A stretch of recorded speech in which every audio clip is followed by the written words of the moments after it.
ਸਾਡੇ ਬਿਨਾਂ ਸਾਡੀ ਪਰਮਿਸ਼ਨ ਤੋਂ ਪਰਸਨਲ ਨੰਬਰਾਂ ਤੇ ਗਰੁੱਪ ਬਣਾਏ ਜਾਂਦੇ ਨੇ। ਉਹਦੇ ਵਿੱਚ ਸਾਨੂੰ ਮੈਂਟਲੀ ਟੌਰਚਰ ਕੀਤਾ ਜਾਂਦਾ ਹੈ। ਰਾਤ ਨੂੰ ਸਾਨੂੰ ਉਹਦੇ ਵਿੱਚ ਮੈਸੇਜ ਪਾਏ ਜਾਂਦੇ ਨੇ। ਪ੍ਰਸ਼ਾਸਨ ਨੇ, ਸਰਕਾਰ ਨੇ, ਸਾਡੇ ਆਪਣੇ ਮੰਤਰੀਆਂ ਨੇ ਇੰਨੀ ਸ਼ਰਮ ਉਤਾਰੀ ਹੋਈ ਹੈ ਕਿ ਸ਼ਹਿਰ ਦੇ ਵਿੱਚ ਜਿਨ੍ਹਾਂ ਤੋਂ ਵੋਟ ਲੈਣੀ ਹੈ, ਜਿਸ ਸ਼ਹਿਰ ਦੇ ਵਿੱਚ ਅਸੀਂ ਬੈਠੇ ਹਾਂ, ਉਸ ਸ਼ਹਿਰ ਦੇ ਵਿੱਚ ਇੱਕ ਵਾਰੀ ਵੀ ਆ ਕੇ ਉਹਨਾਂ ਨੇ ਹਾਲ ਚਾਲ ਪੁੱਛਣਾ ਜ਼ਰੂਰੀ ਨਹੀਂ ਸਮਝਿਆ। ਇੱਕ ਪਾਸੇ ਕਹਿੰਦੇ ਨੇ ਬੇਟੀਆਂ ਨੂੰ ਬਚਾਓ, ਬੇਟੀਆਂ ਨੂੰ ਪੜ੍ਹਾਓ, ਦੂਸਰੀ ਸਾਈਡ ਤੇ ਉਹਨਾਂ ਨੂੰ ਸੜਕਾਂ ਤੇ ਬੈਠੀਆਂ ਪੜ੍ਹੀਆਂ ਹੋਈਆਂ ਬੇਟੀਆਂ, ਬਚੀਆਂ ਹੋਈਆਂ ਬੇਟੀਆਂ, ਰੁਜ਼ਗਾਰ ਤੇ ਲੱਗੀਆਂ ਹੋਈਆਂ ਬੇਟੀਆਂ ਬੇਰੁਜ਼ਗਾਰ ਕਰਨ ਤੇ ਤੁਲੇ ਹੋਏ ਨੇ, ਉਹਨਾਂ ਵੱਲ ਉਹਨਾਂ ਦਾ ਕੋਈ ਧਿਆਨ ਨਹੀਂ। ਹਰਪਾਲ ਚੀਮਾ ਜੀ ਸਾਡੇ ਸੰਗਰੂਰ ਨੂੰ ਬਿਲੋਂਗ ਕਰਦੇ ਨੇ, ਵਿਰੋਧੀ ਧਿਰ ਦੇ ਨੇਤਾ ਨੇ, ਸਾਡੀ ਆਵਾਜ਼ ਈਜ਼ੀਲੀ ਚੱਕ ਸਕਦੇ ਨੇ, ਲੇਕਿਨ ਉਹ ਇੱਥੋਂ ਦੀ ਲੰਘਦੇ ਨੇ, ਅਸੀਂ ਦੇਖਦੇ ਹਾਂ ਇੱਥੋਂ ਦੀ ਟੀ ਕਰਦੇ ਇੱਧਰ ਦੀ ਲੰਘ ਜਾਂਦੇ ਨੇ, ਲੇਕਿਨ ਇੱਥੇ ਉਹਨਾਂ ਨੂੰ ਕੋਈ ਪਤਾ ਨਹੀਂ ਕਿ ਸਾਡੀਆਂ ਬੀਬੀਆਂ ਬੈਠੀਆਂ ਨੇ, ਸਾਡੀਆਂ ਭੈਣਾਂ ਬੈਠੀਆਂ ਨੇ ਜਾਂ ਸਾਡੀਆਂ ਮਾਵਾਂ ਬੈਠੀਆਂ ਨੇ, ਅੱਖੋਂ ਪਰੋਖੇ ਕਰਕੇ ਨਿਕਲ ਜਾਂਦੇ ਨੇ। ਵੈਸੇ ਤਾਂ ਅਸੀਂ ਅਕਸਰ ਸੜਕਾਂ ਤੇ ਹੀ ਰਹਿੰਦੇ ਹਾਂ ਕਿਉਂਕਿ ਸਾਨੂੰ ਕਦੇ ਵੀ ਮੁਲਾਜ਼ਮ ਨਹੀਂ ਮੰਨਿਆ ਜਾਂਦਾ, ਸਾਨੂੰ ਜਿਹੜਾ ਮਾਣ ਭੱਤਾ ਉਹ ਦਿੱਤਾ ਜਾਂਦਾ ਹੈ। ਸਰਕਾਰ ਦੇ ਮਤਲਬ ਕੰਨਾਂ ਤੱਕ ਆਵਾਜ਼ ਇਹ ਨਹੀਂ ਜਾਂਦੀ ਕਿ ਕੰਮ ਕਰਾਉਣ ਲਈ ਅਸੀਂ ਅੱਗੇ ਹਾਂ, ਫਰੰਟ ਲਾਈਨ ਵਰਕਰ ਹਾਂ, ਲੇਕਿਨ ਫਰੰਟ ਲਾਈਨ ਵਰਕਰ ਸਾਨੂੰ ਕੋਸਟ ਕਿਤੇ ਨਹੀਂ ਕੀਤਾ ਜਾਂਦਾ। ਸਾਡਾ ਮੰਤਰੀ ਲਾਪਤਾ ਹੈ, ਗੁੰਮਸ਼ੁਦਾ ਹੈ, ਜਾਂ ਸਾਡਾ ਮੰਤਰੀ ਛੱਡ ਕੇ ਚਲਿਆ ਗਿਆ ਪੰਜਾਬ, ਹੈ ਕਿੱਥੇ ਹੈ ਸਾਨੂੰ ਉਹ ਕਲੀਅਰ ਹੀ ਨਹੀਂ ਹੈ।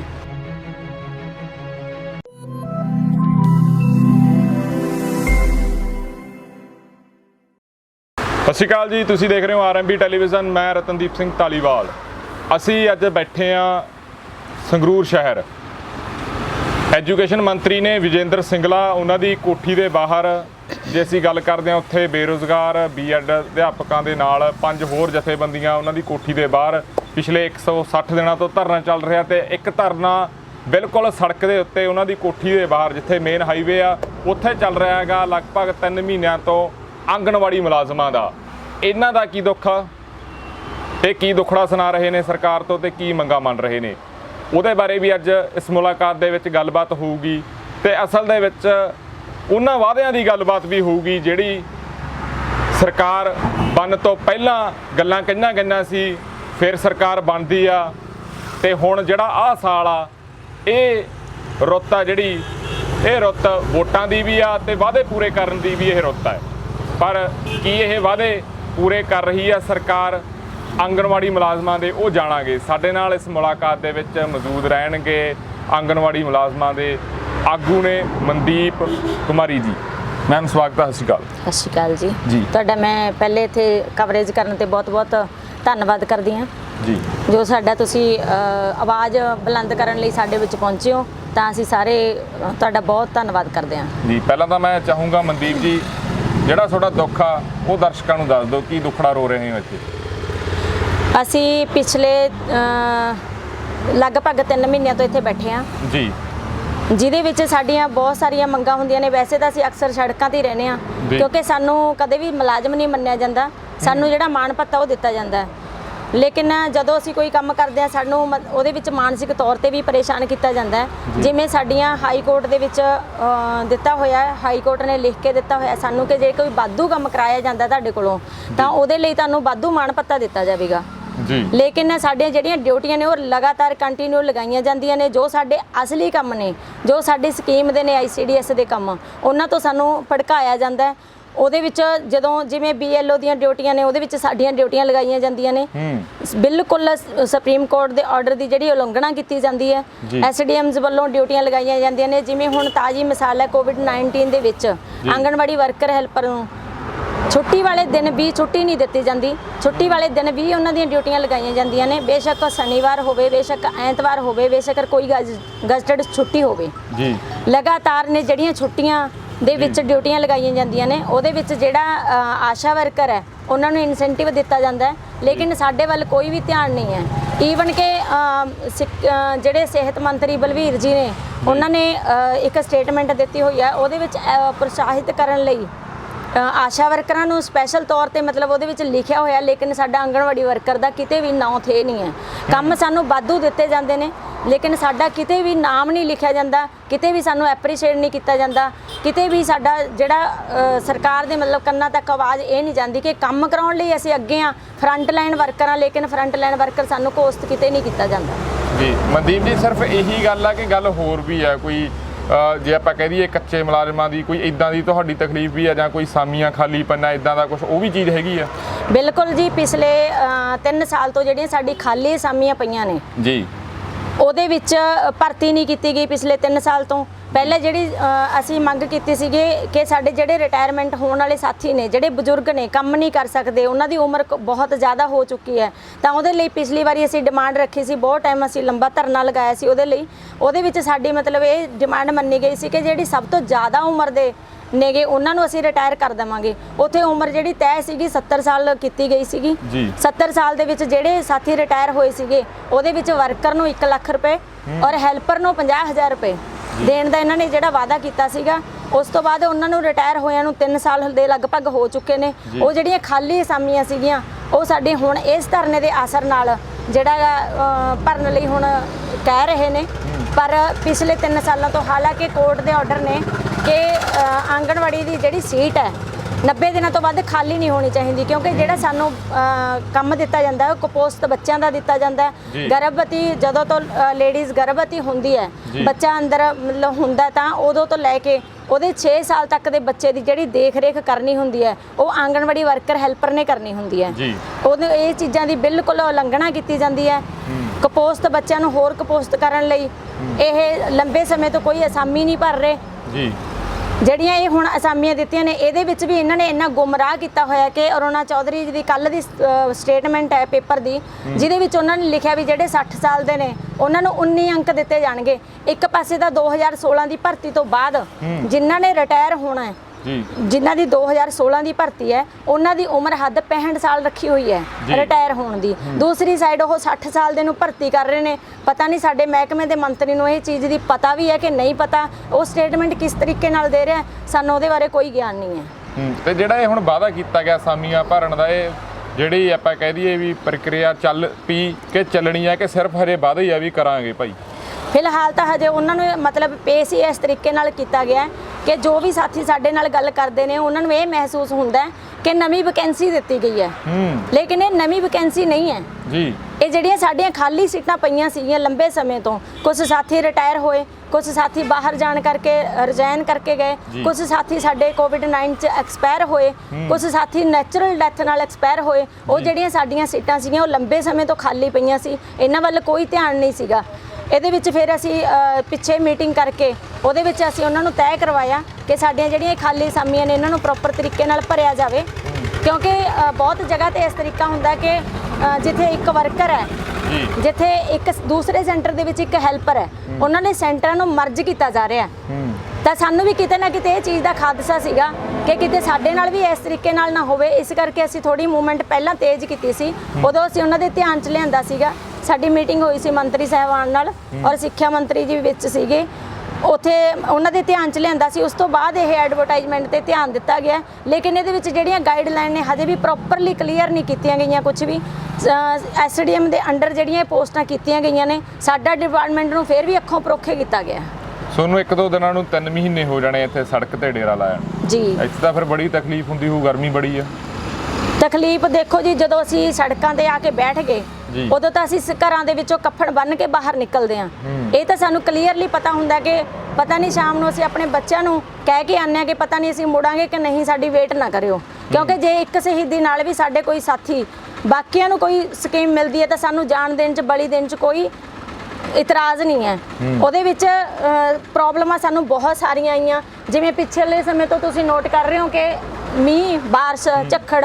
ਇੱਕ ਰਾਤ ਤਾਂ ਸਾਡੀ ਇੰਨੀ ਡਰਾਵਨੀ ਸੀਗੀ ਕਿ ਅਸੀਂ ਇੱਥੇ 14-15 ਸਾਥੀ ਸੀਗੇ ਰਾਤ ਨੂੰ ਜੀ, ਤਾਂ ਇੰਨਾ ਜ਼ਿਆਦਾ ਸਾਡਾ ਜਿਹੜਾ ਟੈਂਟ ਹੈ ਸਾਰਾ ਬਿਲਕੁਲ ਸਾਰਾ ਹੀ ਉਖੜ ਗਿਆ।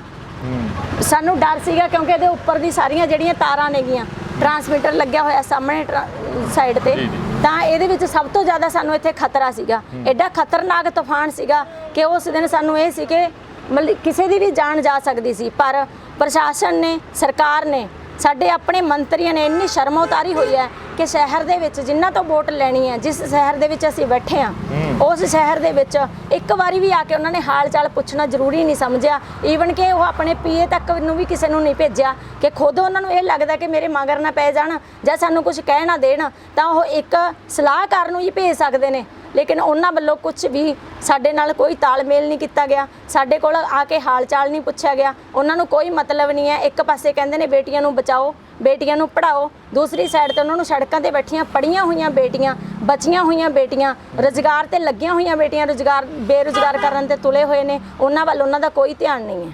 3 ਮਹੀਨਿਆਂ ਤੋਂ ਮੰਤਰੀ ਸਾਹਿਬ ਦੇ ਦਰਸ਼ਨ ਹੀ ਨਹੀਂ ਹੋਏ। ਬਿਲਕੁਲ ਜੀ, ਸਾਨੂੰ ਤਾਂ ਇਹੀ ਨਹੀਂ ਪਤਾ ਕਿ ਸਾਡਾ ਮੰਤਰੀ ਲਾਪਤਾ ਹੈ, ਗੁੰਮਸ਼ੁਦਾ ਹੈ, ਜਾਂ ਸਾਡਾ ਮੰਤਰੀ ਛੱਡ ਕੇ ਚਲਿਆ ਗਿਆ, ਪੰਜਾਬ ਹੈ ਕਿੱਥੇ ਹੈ, ਸਾਨੂੰ ਉਹ ਕਲੀਅਰ ਹੀ ਨਹੀਂ ਹੈ। ਤੇ ਹੁਣ ਹੋਰ ਜੇ ਆਪਾਂ ਗੱਲ ਕਰਦੇ ਹਾਂ, ਮੁੱਖ ਮੰਤਰੀ ਸਾਹਿਬ ਕੋਲੇ ਜਾਂ ਡੀਸੀਆਂ ਨੂੰ ਤੁਸੀਂ ਮੰਗ ਪੱਤਰ ਵਗੈਰਾ ਦਿੱਤੇ ਆ, ਉਹ ਚੀਜ਼ 'ਚ ਕਰੀ ਆ ਤੁਸੀਂ? ਬਿਲਕੁਲ ਜੀ, ਅਸੀਂ ਸਮੇਂ-ਸਮੇਂ ਨਾਲ ਹਰ ਇੱਕ ਚੀਜ਼ ਦਾ ਯਾਦ ਕਰਾਉਂਦੇ ਰਹਿੰਦੇ ਆ।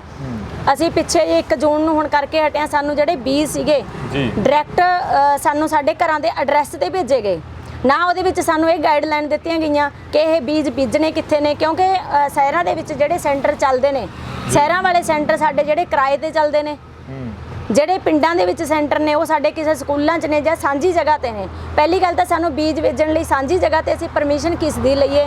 ਸਾਡੇ ਨਾਲ ਜਿਹੜੇ ਡਿਪਾਰਟਮੈਂਟ ਲਾਏ ਹੋਏ ਨੇ ਉਹਨਾਂ ਨੇ ਸਾਡੇ ਨਾਲ ਕੋਈ ਮੀਟਿੰਗ ਤੈਅ ਨਹੀਂ ਕੀਤੀ, ਸਿੱਧਾ ਸਾਡੇ ਘਰੇ ਸਾਡੇ ਘਰ ਦੇ ਐਡਰੈਸ ਤੇ ਜਿਹੜੇ ਬੀਜ ਨੇ ਉਹ ਪਹੁੰਚੇ।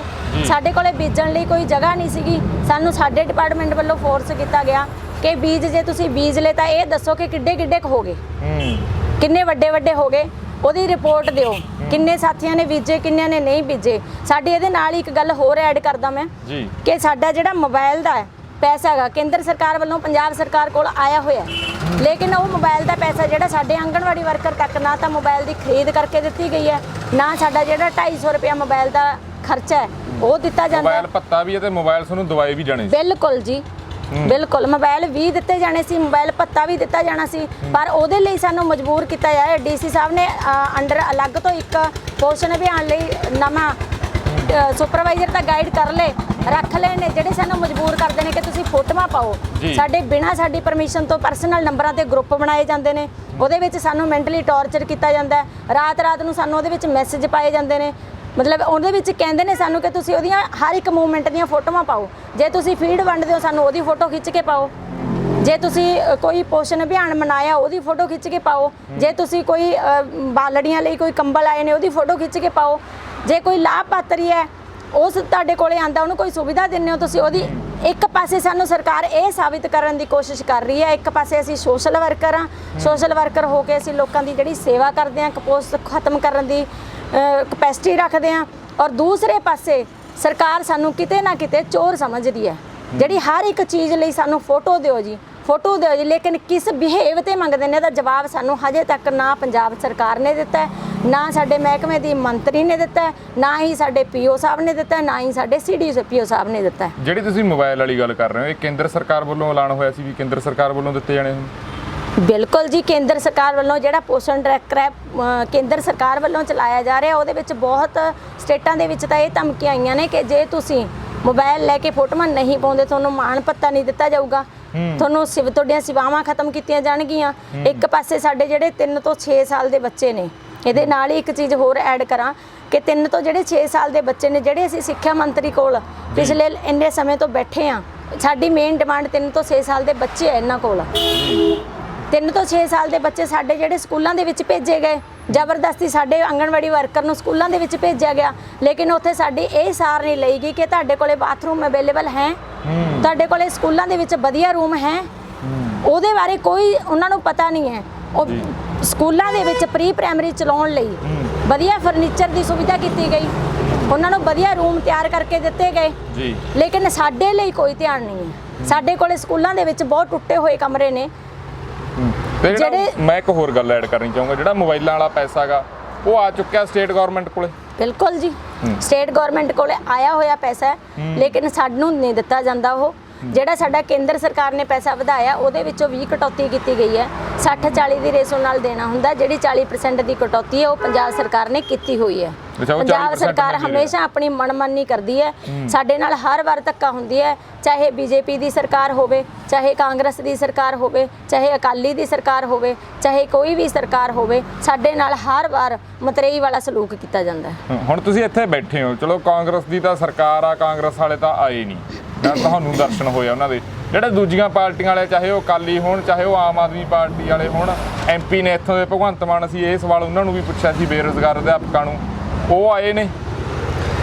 ਨਹੀਂ ਜੀ, ਸਾਡੇ ਕੋਲ ਹਜੇ ਤੱਕ ਨਾ ਕੋਈ ਆਮ ਆਦਮੀ ਪਾਰਟੀ ਤੋਂ, ਹਾਲਾਂਕਿ ਹਰਪਾਲ ਚੀਮਾ ਜੀ ਸਾਡੇ ਸੰਗਰੂਰ ਨੂੰ ਬਿਲੋਂਗ ਕਰਦੇ ਨੇ, ਵਿਰੋਧੀ ਧਿਰ ਦੇ ਨੇਤਾ ਨੇ, ਸਾਡੀ ਆਵਾਜ਼ ਈਜ਼ੀਲੀ ਚੱਕ ਸਕਦੇ ਨੇ, ਲੇਕਿਨ ਉਹ ਇੱਥੋਂ ਦੀ ਲੰਘਦੇ ਨੇ, ਅਸੀਂ ਦੇਖਦੇ ਹਾਂ ਇੱਥੋਂ ਦੀ ਟੀ ਕਰਦੇ ਇੱਧਰ ਦੀ ਲੰਘ ਜਾਂਦੇ ਨੇ, ਲੇਕਿਨ ਇੱਥੇ ਉਹਨਾਂ ਨੂੰ ਕੋਈ ਪਤਾ ਨਹੀਂ ਕਿ ਸਾਡੀਆਂ ਬੀਬੀਆਂ ਬੈਠੀਆਂ ਨੇ, ਸਾਡੀਆਂ ਭੈਣਾਂ ਬੈਠੀਆਂ ਨੇ, ਜਾਂ ਸਾਡੀਆਂ ਮਾਵਾਂ ਬੈਠੀਆਂ ਨੇ, ਅੱਖੋਂ ਪਰੋਖੇ ਕਰਕੇ ਨਿਕਲ ਜਾਂਦੇ ਨੇ।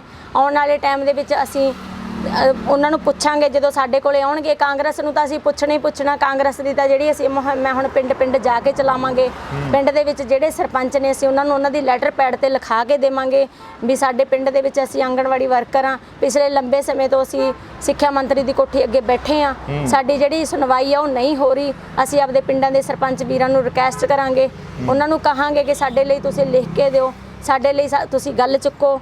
ਅਸੀਂ ਪਿੰਡ ਜਾ ਕੇ ਜਿਹੜੀ ਇਹ ਮੁਹਿੰਮ ਕਰਾਂਗੇ। ਜਦੋਂ ਸਾਡੇ ਕੋਲੇ ਕੋਈ ਆਮ ਆਦਮੀ ਪਾਰਟੀ ਦਾ ਜਾਂ ਕੋਈ ਵੀ ਸਾਡੇ ਕੋਲੇ ਰਾਜਨੀਤਿਕ ਪਾਰਟੀ ਦਾ ਆਉਂਦਾਗਾ ਤਾਂ ਉਹਨਾਂ ਤੋਂ ਅਸੀਂ ਇਹ ਸਵਾਲ ਜ਼ਰੂਰ ਪੁੱਛਾਂਗੇ ਕਿ ਵਿਰੋਧੀ ਧਿਰ ਦੇ ਨੇਤਾ ਹੋਣ ਦੇ ਬਾਵਜੂਦ ਵੀ ਤੁਸੀਂ ਸਾਡੀ ਆਵਾਜ਼ ਬਹੁਤ ਸੌਖੇ ਚੁੱਕ ਸਕਦੇ ਸੀ, ਲੇਕਿਨ ਉਹ ਨਹੀਂ ਸਾਡੇ ਕੋਲੇ ਆ ਰਹੇ, ਨਾ ਹੀ ਸਾਡੇ ਨਾਲ ਗੱਲ ਕਰ ਰਹੇ ਨੇ, ਨਾ ਹੀ ਸਾਡਾ ਕਦੇ ਕਿਸੇ ਨੇ ਹਾਲ ਚਾਲ ਪੁੱਛਿਆ। ਈਵਨ ਕਿ ਇਨਸਾਨੀਅਤ ਦੇ ਨਾਤੇ ਵੀ, ਰਾਜਨੀਤੀ ਤਾਂ ਦੂਰ ਦੀ ਗੱਲ ਰਹੀ, ਇਨਸਾਨੀਅਤ ਦੇ ਨਾਤੇ ਵੀ ਜਿਸ ਦਿਨ ਇੰਨਾ ਤੂਫਾਨ ਸੀ ਬਹੁਤ ਜ਼ਿਆਦਾ, ਘਰਾਂ ਦੇ ਵਿੱਚ ਖੇਤਾਂ ਦੇ ਵਿੱਚੋਂ ਕਿਰਪਾਨਾਂ ਉੱਡ ਗਈਆਂ, ਟਰੈਕਟਰ ਮੁੱਦੇ ਹੋ ਗਏ, ਲੇਕਿਨ ਅਸੀਂ ਇਸ ਟੈਂਟ ਦੇ ਵਿੱਚ ਬੈਠੇ ਸੀਗੇ, ਉਹ ਇਨਸਾਨੀਅਤ ਦੇ ਨਾਤੇ ਵੀ ਪੁੱਛਣ ਦੀ ਕੋਈ ਜ਼ਰੂਰਤ ਨਹੀਂ ਸਮਝੀ ਜੀ। ਕੋਈ ਲਾਠੀ ਚਾਰਜ ਵਗੈਰਾ ਹੋਇਆ ਜਦੋਂ ਕੋਈ ਲੀਡਰ ਆਉਂਦਾ, ਮਾੜਾ ਮੋਟਾ ਕੋਈ ਦਰਸ਼ਨ ਹੁੰਦਾ, ਤੁਸੀਂ ਪ੍ਰੋਟੈਸਟ ਕਰਦੇ ਹੋ ਉਦੋਂ? ਜਿਵੇਂ ਉਹ ਮੁੰਡੇ ਕਹਿੰਦੇ ਆ ਜੀ ਸਾਡੇ ਤੇ ਤਾਂ ਬੜਾ ਲਾਠੀ ਚਾਰਜ ਵੀ ਹੋਇਆ, ਜੇਲ੍ਹਾਂ 'ਚ ਵੀ ਡੱਕਿਆ ਗਿਆ, ਤੁਹਾਡੇ ਤੇ ਇਦਾਂ ਦੀ ਕੋਈ ਗੱਲ ਹੋਈ? ਦੇਖੋ ਜੀ, ਹਜੇ ਤੱਕ ਅਸੀਂ ਜਿਹੜਾ ਸਾਡੀ ਮੂਵਮੈਂਟ ਹੈ ਉਹ ਸ਼ਾਂਤਮਈ ਤਰੀਕੇ ਨਾਲ ਹੈ। ਅਸੀਂ ਕਹਿ ਕੇ ਮੋਰਚਾ ਲਾਇਆ ਸੀ ਕਿ ਅਸੀਂ ਸ਼ਾਂਤਮਈ ਬੈਠ ਕੇ ਮੋਰਚਾ ਲਗਾਵਾਂਗੇ, ਆਪਣਾ ਸ਼ਾਂਤਮਈ ਤਰੀਕੇ ਨਾਲ ਅਸੀਂ ਚੱਲਾਂਗੇ। ਤਾਂ ਹਜੇ ਤੱਕ ਅਸੀਂ ਮਤਲਬ ਜੋ ਵੀ ਕੀਤਾ, ਜੋ ਸਾਨੂੰ ਮੈਂਟਲੀ ਪਰੇਸ਼ਾਨ ਕੀਤਾ ਸੀ ਪੋਸ਼ਣ ਅਭਿਆਨ ਨੂੰ ਲੈ ਕੇ, ਇੱਕ ਦਿਨ ਅਸੀਂ ਬਲੈਕ ਡੇ ਬਣਾਇਆ ਸੀ, ਹਜੇ ਤੱਕ ਸਾਡੇ ਨਾਲ ਇਦਾਂ ਦਾ ਕੁਝ ਨਹੀਂ ਹੈ। ਜਦੋਂ ਸਾਡੇ ਨਾਲ ਹੋਊਗਾ ਤਾਂ ਅਸੀਂ ਮੂੰਹ ਤੋੜ ਜਵਾਬ ਦੇਵਾਂਗੇ ਉਹਦਾ। ਅੱਗੇ ਸੰਘਰਸ਼ ਦੀ ਰੂਪਰੇਖਾ ਕੀ ਰਹਿਣ ਵਾਲੀ? ਦੇਖੋ ਜੀ, ਸਾਡਾ ਜਿਹੜਾ ਜਥੇਬੰਦੀ ਹੈ, ਜਿਹੜੀ ਸਾਡੀ ਸੂਬਾ ਲੈਵਲ ਤੇ ਹੈ, ਜੋ ਵੀ ਸਾਨੂੰ ਫੈਸਲਾ ਦੇਊਗੀ ਅਸੀਂ ਉਹਨੂੰ ਸਿਰ ਮੱਥੇ ਪ੍ਰਵਾਨ ਕਰਾਂਗੇ। ਜਿਸ ਤਰੀਕੇ ਨਾਲ ਸਾਡੀ ਮੂਵਮੈਂਟ ਹੋਵੇਗੀ ਅਸੀਂ ਉਸ ਤਰੀਕੇ ਨਾਲ ਹੀ ਚੱਲਾਂਗੇ। ਤੇ ਇਹ ਜਿਹੜੇ ਧਰਨੇ ਲੱਗੇ ਆਂਗਣਵਾੜੀ ਮੁਲਾਜ਼ਮਾਂ ਵੱਲੋਂ, ਇੱਥੇ ਹੈ ਕਿ ਹੋਰ ਕਿਤੇ ਵੀ ਆ ਪੰਜਾਬ ਦੇ ਵਿੱਚ? ਅਸੀਂ ਸਾਡਾ ਜਿਹੜਾ ਮਾਰਚ ਦੇ ਵਿੱਚ ਅਸੀਂ ਸਟਾਰਟ ਕੀਤਾ ਸੀਗਾ ਧਰਨਾ ਇੱਥੇ ਫਸਟ ਟਾਈਮ, ਸਾਡਾ ਜਿਹੜਾ 14 ਅਪ੍ਰੈਲ ਤੋਂ ਅੰਬੇਦਕਰ ਜਯੰਤੀ ਵਾਲੇ ਦਿਨ ਤੋਂ ਸਾਡੇ ਜਿਹੜੇ ਦੇ ਮੰਤਰੀ ਆ ਅਰੁਣਾ ਚੌਧਰੀ ਜੀ, ਸਾਡੇ ਡਿਪਾਰਟਮੈਂਟ ਦੇ ਮੰਤਰੀ ਨੇ, ਉਹਨਾਂ ਦੇ ਜਿਹੜਾ ਗੇਟ ਦੇ ਮੂਹਰੇ ਬਿਲਕੁਲ ਸਾਹਮਣੇ ਸਾਡਾ ਇੱਕ ਹੋਰ ਮੋਰਚਾ ਗੱਡਿਆ ਹੋਇਆ, ਉਹ ਵੀ ਸਾਡਾ ਪੱਕਾ ਮੋਰਚਾ ਗਾ, ਉਹ ਪਿਛਲੇ 14 ਅਪ੍ਰੈਲ ਤੋਂ ਚੱਲ ਰਿਹਾ ਹੈਗਾ। ਜੀ ਤੁਸੀਂ ਸਮਾਂ ਦਿੱਤਾ, ਤੁਹਾਡਾ ਧੰਨਵਾਦ। ਸੋ ਇਹ ਆਂਗਣਵਾੜੀ ਮੁਲਾਜ਼ਮ ਆ, ਇਹਨਾਂ ਨੇ ਆਪਣਾ ਦੁੱਖੜਾ ਸਰਕਾਰ ਕੋਲੇ ਰੋਇਆ। ਸਾਡੀ ਇਹ ਨਿੱਕੀ ਜਿਹੀ ਕੋਸ਼ਿਸ਼ ਸੀਗੀ, ਇਹ ਕੋਈ ਮੁਲਾਕਾਤ ਨਹੀਂ ਸੀ, ਇਹ ਦੁੱਖ ਸੀ ਇਹਨਾਂ ਮੁਲਾਜ਼ਮਾਂ ਦਾ, ਜੋ ਅਸੀਂ ਆਪਦੀ ਮਾਧਿਅਮ ਦੇ ਰਾਹੀਂ ਤੁਹਾਨੂੰ ਲੋਕਾਂ ਨੂੰ ਦੱਸਿਆਗਾ। ਕਿਉਂਕਿ ਰੁੱਤ, ਜਿਵੇਂ ਅਸੀਂ ਪਹਿਲਾਂ ਵੀ ਸਟਾਰਟਿੰਗ ਦੇ ਵਿੱਚ ਮੈਂ ਭੂਮਿਕਾ ਬੰਨੀ ਸੀਗੀ ਵੀ ਇਹ ਰੁੱਤ ਵੋਟਾਂ ਦੀ ਆ ਤੇ ਰੁੱਤ ਵਾਅਦੇ ਪੂਰੇ ਕਰਨ ਦੀ ਵੀ। ਇਹ ਵਾਅਦੇ ਕਿੰਨੇ ਪੂਰੇ ਹੋ ਰਹੇ ਨੇ? ਵੋਟਾਂ ਤਾਂ ਮੰਗੀਆਂ ਉਵੇਂ ਹੀ ਜਾਣਗੀਆਂ ਜਿਵੇਂ ਆਏ 5 ਸਾਲਾਂ ਦੇ ਵਿੱਚ ਮੰਗੀਆਂ ਜਾਂਦੀਆਂ ਲੋਕਾਂ ਕੋਲ। ਫਿਰ ਹਾਜ਼ਰ ਹੋਵਾਂਗੇ ਕੋਈ ਹੋਰ ਮੁਲਾਕਾਤ ਲੈ ਕੇ। ਹੁਣ ਆਪਣੇ ਦੋਸਤ ਰਤਨਦੀਪ ਸਿੰਘ ਧਾਲੀਵਾਲ ਨੂੰ ਦਿਓ ਇਜਾਜ਼ਤ। ਦੇਖਦੇ ਰਹੋ RMB ਟੈਲੀਵਿਜ਼ਨ। ਧੰਨਵਾਦ।